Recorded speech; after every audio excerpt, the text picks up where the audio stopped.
Good morning विद्यार्थी मित्रों। कक्षा 11 विषय भूगोल पाठ 6 चट्टान, खनिज और जमीन। पिछले वीडियो में हम लोगों ने निर्माण प्रक्रिया के आधार पर चट्टानों के 3 प्राथमिक विभाग किए थे, जिसमें अग्नेय चट्टान, प्रस्तर चट्टान और रूपांतरित चट्टान था, जिसमें हम लोगों ने अग्नेय चट्टान के बारे में पढ़ लिया था। यहाँ पर हम दूसरा भाग प्रस्तर चट्टान के बारे में पढ़ेंगे। अपक्षय एवं घर्षण के परिबलों से अग्नेय चट्टान टूटती हैं। टूटे हुए चट्टानी पदार्थ का जल में निरपेक्षण होता रहता है तथा उनकी परत बनती है। इस प्रकार एक परत के ऊपर दूसरी परत की रचना होती है तथा कालांतर में उसमें से परतदार चट्टानों का निर्माण होता है। यहाँ पे ये बताने की कोशिश की है कि अपक्षय यानी घर्षण बल के कारण जो चट्टानी पदार्थ है उनकी क्षय की क्रिया होती है। तो क्षय के कारण क्या है? एक परत के ऊपर दूसरी परतें जमना शुरू होती हैं। तो यहाँ पे कालांतर शब्द लिया है, यानी लंबे समय के बाद ये क्या है, एक परत पे दूसरी परत, तीसरी परत, से परत बनती जाती है। तो अमुक चट्टान आपने देखा होगा परतदार चट्टानें होती हैं। तो इस तरह की चट्टानों का निर्माण होता है।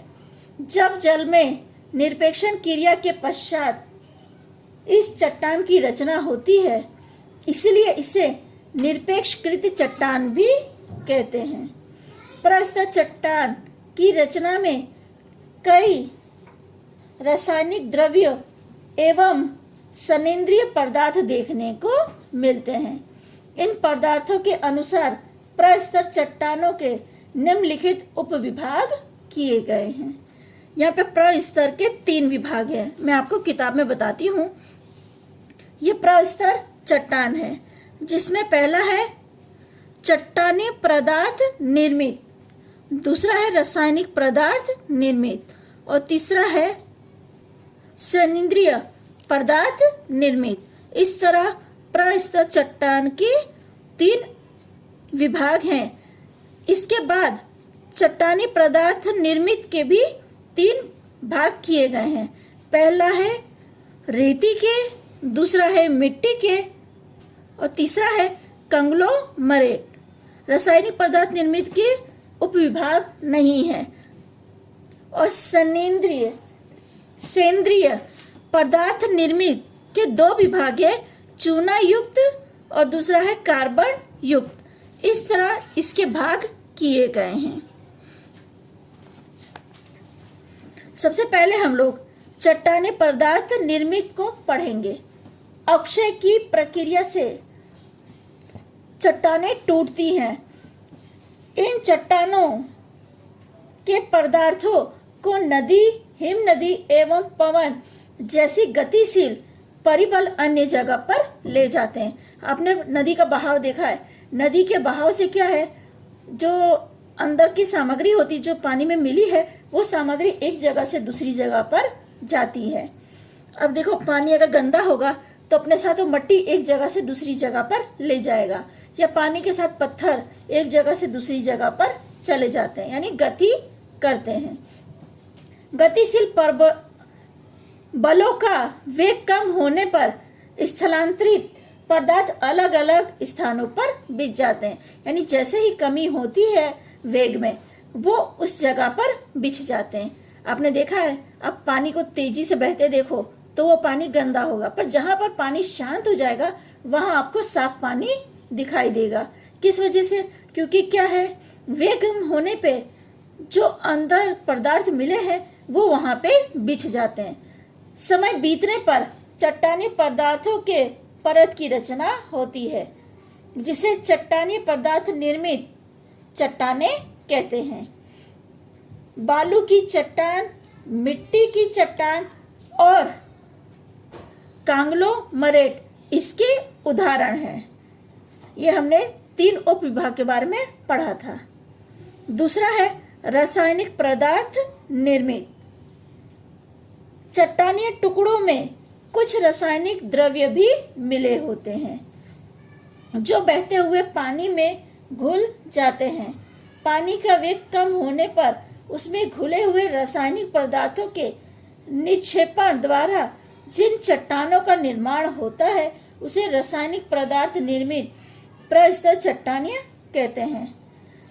रासायनिक पदार्थ कहने का अर्थ है कि आपने देखा है कि पानी जब एक स्थान से दूसरी स्थान पर जाता है तो कई बार जीवों के मरने से या पेड़ पौधे जो होते हैं उनकी वजह से कुछ रासायनिक पदार्थ पानी में मिल जाते हैं जो पानी के साथ घुलते हैं।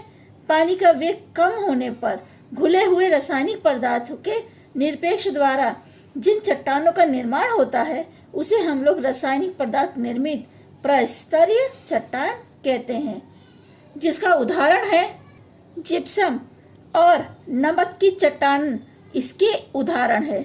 यह वो नमक नहीं है जो समुद्र में से हमें मिलता है। आपने मॉलों में या बाजारों में लाल नमक के पत्थरों के टुकड़े देखे होंगे, वो थोड़ा लाल होते हैं, एकदम ही लाल नहीं होते। या जो नमक हम खाने में उपयोग करते हैं वैसे नहीं होते, वो थोड़े पत्थर लाल होते हैं। जिन लोगों ने नमक के टुकड़े देखे होंगे, नमक के टुकड़े सफ़ेद होते हैं, या जो हम नमक खाने में उपयोग करते हैं वो सफ़ेद होते हैं। पर ये जो नमक की चट्टानें मिलती हैं ये थोड़ी लाल होती हैं, जिसे इन्हें लाल नमक के नाम से जाना जाता है। तीसरा है सनेन्द्रिय पदार्थ निर्मित चट्टानें। जीवा अवशेष या वनस्पति के अवशेष कालक्रम अनुसार जमे होने से चट्टान के स्वरूप धारण करते हैं। चूना और कार्बन के प्रमाण के अनुसार इनके दो उपविभाग किए गए हैं। यानी जो जीव मर जाते हैं, जीवावशेष यानी जीवों के मरने के बाद जो उनके अवशेष बचते हैं, और जो वनस्पति के अवशेष होते हैं ये कालक्रम के अनुसार यानी लंबे समय पर धीरे धीरे जम जाते हैं और चट्टानों का स्वरूप धारण करते हैं। तो इन्हें सनेन्द्रिय पदार्थ निर्मित चट्टान कहते हैं। इसके दो उपविभाग है, मैंने आपको बताया था, चूना युक्त और कार्बन युक्त।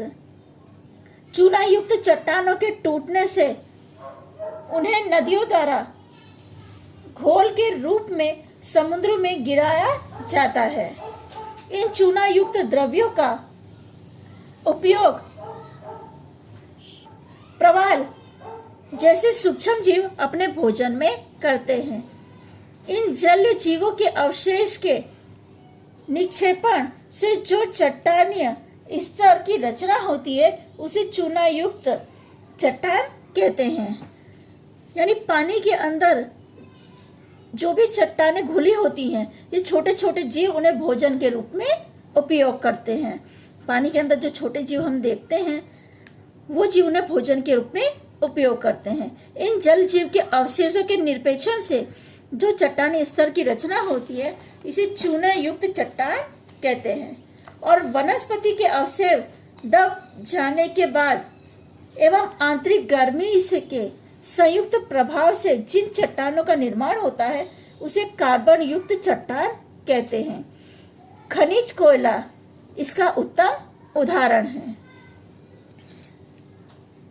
अगला टॉपिक है रूपांतरित चट्टानें, जो हमारा तीसरा भाग है। पहला अग्नेय चट्टान, दूसरा प्रस्तर चट्टान और तीसरा रूपांतरित चट्टानें। अग्नेय एवं प्रस्तर चट्टानों की मूलभूत संरचना एवं स्वरूप में परिवर्तन होने से बनने वाली नवनिर्मित चट्टानों को रूपांतरित चट्टान कहते हैं।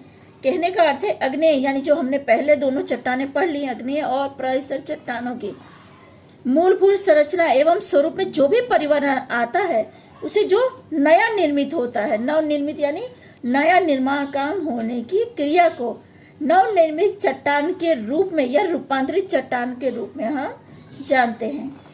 चट्टानों का स्वरूप दो रूप में बदलता है, भौतिक रूपांतरित एवं रासायनिक रूपांतरण। जो ये रूपांतरित चट्टानें हैं ये दो रूप में बदलती हैं। यहाँ पे मैंने आप लोगों को बताया जैसे कि इन दोनों के अग्नेय चट्टान और प्रस्तर चट्टान के रूप में जो परिवर्तन आता है और नई चट्टानें निर्मित होती है उसे रूपांतरित चट्टान कहते हैं। उसके दो भाग मैंने आपको बताए, भौतिक रूपांतरण एवं रासायनिक रूपांतरण। इस प्रकार मूल चट्टानों के आकार एवं खनिज द्रव्यों के स्वरूप बदलकर इन चट्टानों में नई स्फटिकों का निर्माण होता है। प्रवाह मेघना के स्पर्श से, कहने का अर्थ है प्रवाही मेघना के स्पर्श से, यानी जो आपने जमीन के अंदर मेघमा देखा है वो मेघमा के स्पर्श करने से, हमने पढ़ा आगे के लेसन में पढ़ा कि मेघमा की वजह से कई बार मेघमा जमीन में दब जाता है या अंदर ही जम जाता है तो उसे अग्नेय चट्टान की रचना होती है। कई बीच में आके जमते हैं तो उसे प्रस्तर चट्टान कहते हैं और कई ऊपर आकर जमते हैं तो जिसे बाहरी है या ज्वालामुखी चट्टान हम लोग कहते हैं। प्रवाही मेघमा के स्पर्श से उसके आसपास के स्थानीय चट्टानों में परिवर्तन होने से, इस प्रकार की चट्टानों का रूपांतरण होने से इसे संस्पर्शित रूपांतरित या रूपांतरण कहते हैं। यानी जो मेग्मा प्रवाही के स्वरूप में है वो किसी स्थित चट्टान के आसपास से स्पर्श करके गुजर जाता है तो उसकी वजह से जिस चट्टान का निर्माण होता है उसे संस्पर्शित रूपांतरण कहते हैं। तापमान एवं दबाव के परिणाम स्वरूप खूब विशाल क्षेत्र में चट्टानों की संरचना एवं स्वरूप में परिवर्तन हो जाता है। इसे प्रादेशिक रूपांतरण कहते हैं, जैसे संगमरमर एवं क्वार्टरजाइट इसके उदाहरण हैं। यानी दबाव क्या, पृथ्वी के ऊपर का दबाव और तापमान जो अंदर की गर्मी है, इसके परिणाम स्वरूप खूब विशाल चट्टानों में संरचना एवं रूपांतर में परिवर्तन होता है, जिसे प्रादेशिक रूपांतर कहते हैं। यानी जो चट्टानों में रूपांतरित होके नव निर्मित होती है उसे रूपांतरित चट्टान कहते हैं। ठीक है विद्यार्थी मित्रों, इसके साथ हमारा चट्टानों के प्रकार वाला टॉपिक पूरा होता है। आगे अगले वीडियो में हम लोग खनिज के बारे में जानकारी प्राप्त करेंगे।